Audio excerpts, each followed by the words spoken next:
Vision पायन जी कहते हैं, पांडवों का एक वर्ष वहां प्रसन्नचित्त होकर भरोसा दिखाते हुए पुरोचन को बड़ा हर्ष हुआ। उसके ऐसे प्रसन्न होने पर युधिष्ठिर ने भीमसेन, अर्जुन, नकुल और सहदेव से इस प्रकार कहा, पापी पुरोचन हम लोगों को पूर्ण विश्वास समझ रहा है। अब मेरी राय में हमारे बाग निकलने का यही उपयुक्त अवसर आ गया है। इस भवन को आग लगाकर, पुरोचन को इसमें जलाकर इस तरह से बाग निकले कि कोई हमें देख ना सके।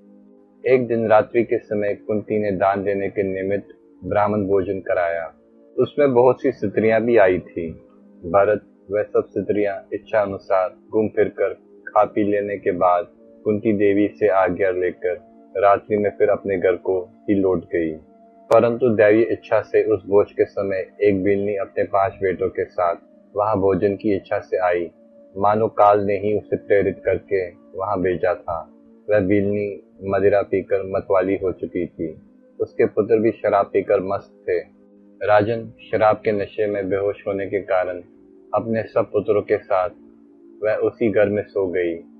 उस समय वह अपनी सुध-बुध खोकर मृतक सी हो रही थी।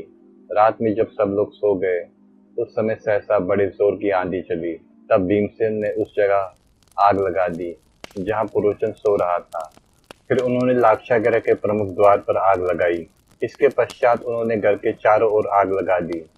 जब वह सारा घर अग्नि की लपेट में आ गया, तब ये जानकर शत्रुओं का दमन करने वाले पांडव अपनी माता के साथ सुरंग में घुस गए। फिर तो वहां अग्नि की भयंकर लपटें उठने लगी। भीषण ताप फैल गया। उस घर को जलाने वाली आग का महान चट चट शब्द सुनाई देने लगा। इससे उस नगर का जन समूह जाग उठा।